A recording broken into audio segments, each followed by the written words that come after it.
私こんちこんばんぽーです。今日もデータ分析やっていきたいなと思います。よろしくお願いいたします。ではですね、ネトベトの B2B とインデシどっちが合うのか検証やっていきたいなと思います。ちょっと前のねガチャにはなっちゃうんですけども、このネトベトB2B ですよね、インデシとどう違うのかというところでですね、お待たせしましたということでやっていきたいなと思います。インデシのね解明もできたんで、ぜひね最後まで見ていってください。損はしないはずです。検証方法ですね。検証方法は今までと同じような形になっていきますよという感じですね。調子は普通で固定をしてですね、ボール保持者とネトベト以外はですねプレイスタイルなしで見ていきます。チームスタイルはショートカウンターで基本的な動きを見ていくという感じですね。左サイド、センター、そして右サイドですね、ここでビルドアップをしてですね、中の動きがどう変わっていくのかというところを見ていきたいなと思います。で今回ネトベト、そしてインデシのネトベトも見ていきます。センターミッドフィルダーとオムフ左サイドですね、これ見ていきたいなと、そしてインデシの特徴も見ていきたいなと思います。まずはセンターミッドフィルダーから見ていきましょう。今回からフォーメーションも載っけておきました。 OMF の位置でセンターミッドで使った場合のところですね。ここは無印ですね。インデシから見ていきますけども、なんで動き回らずパス受けしてるっていう感じですよね。周りのこう空気を見ながらやっていくのが無印のね良さでもありますので、それがね出ていたかなと思います。はい、次 B2B ですね。ここもね基本的な動きはそんな変わんないのかなっていう感じはしました。ビルドアップの時はそこまであんま変わんないのかなと思いました。ただ若干ね前への意識っていうのはちょっと強いのかなと思いましたね。なのでなんだろう、言い方悪いんですけどジタバタしてるみたいなそんな感じはしましたけど、そういう違いがありましたね。次 OMF ですね。一応持ってきました。これどっちも無印になっちゃうんで動き的には変わらないとは思うんですけど、見ていきます。ここに関してはどっちのネトベトもねハーフラインあたりから裏を狙っていく、そんな形は変わりませんでしたね。はい、次ですね。こっからですよ。左サイドミッドフィルダー見ていきましょう。まずは B2B からだいたいこの辺りから裏を狙っていく、そんな形でしたね。シンプルにサイドミッドフィルダーって感じの動きをしてました。でね、あと真ん中からこういくとね、動き出しのタイミングがこの辺なんですけども、斜め抜けみたいなねところも、こういうところもね狙っている、そんな感じがしましたね。シンプルに斜め抜けは嬉しいですよね。で逆サイドの時なんですけど、この時は意外にね割と傍観者的な感じですかね。我関節というかそんな感じでした。そしてインデシですね。もうすでに内側にいますね。はい。で走り出るタイミングがそんな変わんないです。はい。で後ろ裏にね狙っていくというような形になっていましたね。で逆サイドですね。この時は逆サイドの時もね傍観者ではないですね。B2B みたいにちゃんとね裏を狙って攻撃参加していると、これはいいとこですよね。インデシの良いとこかなと思います。で真ん中のやつなんですけど、これもちろん内側にいるんですけど、こんな形でですね、レシーバーですよね。もうその名の通りですよね。インサイドのレシーバーしてますよね。そんな感じ。ただですね、これ実はある条件を満たすとですね、こうなります。見てください。これサイド張って斜め抜けとかいろいろ狙ってるんですよ。これもちろんですねサイドアタックではないですからね。ショートカウンターですから。いやこれすごいですよねこれねこれね解明しようと思っていろいろやってきました。まずちょっと見ていただきたいのがこれですね。 B2B の時の話なんですけど、ボールがですねこのセンターのこの真ん中のライン、このラインから左側ですね、左側に今ボールがある状態なんですけど、これですね右側に持っていきます。そうするとですね、この周りのポジショニングが若干変わったの分かりますかね。これ左と右で見比べていくんですけど、特に左サイドバックですね、結構下がってたりするの分かりますかね。これを踏まえてですねちょっともう一回見ていくんですけど、左サイドに持っていくとサイドバックが上がって、右サイドに持っていくとサイドバックが下がるわけですよ。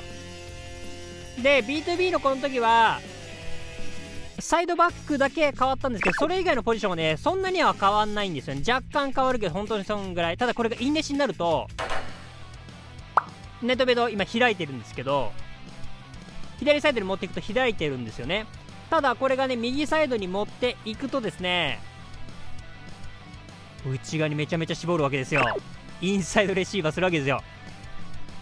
これ結構おもろくないですか？このほんのちょっとの差なんですけど、めちゃめちゃこっちに入ってくるんですよね。ただねこれなんか気になりません？これ気がついた人いるかな？インレシの左サイドのビルドアップの時めちゃめちゃ内側に寄ってませんでした？そうなんですよ。さっき見せたこれ左サイドのビルドアップなんですけど、めちゃめちゃ内側寄ってるんですよ。いやいやあれと、右サイドの時は内側に寄って、左サイドの時には開いてんのに、左サイドのビルドアップの時には内側に寄ってる。どういうことってなりません？ということでですね、インレシ調査隊出撃ということでですね調査してきました。芋ね全力で調査してきましたよ。それですね見つかりましたよ。ということでですね、結果報告をねやっていきたいなと思います。まず大事なのはボールの位置ですね。これは先ほども見たように分かるかなと思うんですけども、ちょっと分かりづらいと思うんでちょっと塗っておきました。こんな感じ。上からですね、ここはインサイドレシーバー、その次ここねアウトレシーバーですね。でここがインサイドレシーバーみたいな感じで、このピンクの位置ですね、このピンクの位置でボールを持つとですね、アウトサイド、そのネドベドがサイドに張るわけですよ。ということで見ていきたいんですけど、それをやるとですね、このアウトサイドレシーバーゾーンっていうんですかね、そこでビルドアップをしていくとネドベドがサイド張ってるんですよ。ただね注意点が一つ、アウトサイドの時にはネドベドが張るわけですけど、これアウトサイド抜けるじゃないですか。インサイドゾーンに入るとですね、もちろんネドベド中に内側寄ってくんですけど、もう一回アウトサイドゾーンに入るとですね、ネドベド張らないんですよ。でこれなんでかなと思って、こいつが原因でした。このサイドバックが原因でした。こいつがですねネドベドのスペースを奪ってるわけですね。なので何かしらでうまいことサイドバックが下がるとですね、ネドベド張るんですよ、サイドに。これちょっと図で分かりやすくやると、ボールがアウトサイドゾーンに入るとくるとね、ネドベド開きますよと。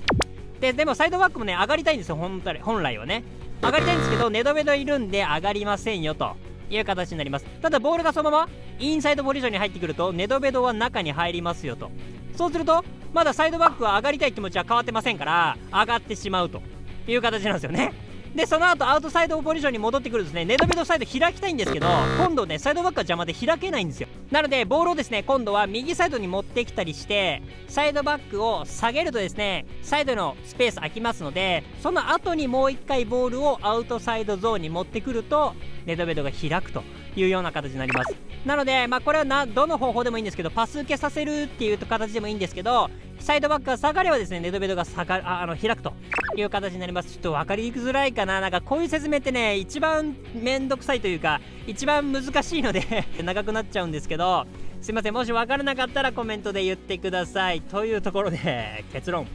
インレシのネドベドを使いこなしたらかっけとします。いやいろいろ話したんですけど、どうしてもね癖のあるやつね説明長くなっちゃうんですよね。B2B 忘れてませんでした？大丈夫ただね明確な違いはね分かったかなと思います。特にサイドで使う時ですね、左サイド右サイドで使う時には大きな違いが出てくるなということが分かりましたね。なので何も考えずにというかね、万人受けしやすいのはやっぱり B2B になってきますよね。でちゃんと注目していればですね、確実に火力が上がるのはインレシなのかなというふうには思いました。ただね常に注目が難しいと思うんですよ。そこで今回これが分かったわけなんで、注目ポイントも分かりやすくなったはずだと。もちろんですねサイドバック他のサイドプレイヤーとかねの位置もね忘れずに見ていただければとは思いますが、これをですねちゃんと使いこなせればですね、インレシのプレイヤーをですねアウトサイドにいたりインサイドに動かしたりっていうのがね操作できるはずなんですよね。これ結構ロマンですよね、それってね。いろいろ言いましたが、ちょっとはねインレシ使いやすくなったんじゃないかなと思いますので、参考にしてみてください。リフト24になった時にですね、インレシがサイド寄りやすくなりましたよっていうのを言ってたんですけど、多分このことだったのかなと思います。確かにサイドにポジションしやすくはなったよね。ただこれ以上やっちゃうとねちょっとインレシじゃなくなっちゃう感じがするので、これぐらいが限界なんでしょう。はい、というところですね、ネドベド以外ももちろんインデシっていうだけでこれは応用効きますので、勝手に眠ってる人がいたらですね、ぜひですねこれを参考にちょっと使ってみていただけるといいかなと思いますので、よろしくお願いいたします。はい、ということでいかがだったでしょうか。皆さんこの結果どう思いますでしょうか。皆さんのご意見ご感想クレーム等々あればですね、コメントで教えていただければなと思いますので、よろしくお願いいたします。年内3万人を目指しておりますので、この動画良かったな、参考になったなと思った方はですね、高評価チャンネル登録していただけるとすごく励みになります。どうぞよろしくお願いいたします。ということでですね、インデシって結構強いけど眠ってる選手多いですよね。ぜひねこれを参考に、これを機会にですね、ちょっとね挑戦してみていただけたら嬉しいなと思います。ということで今日の動画はこれで終わりたいなと思います。またお会いしましょう。バイバイ。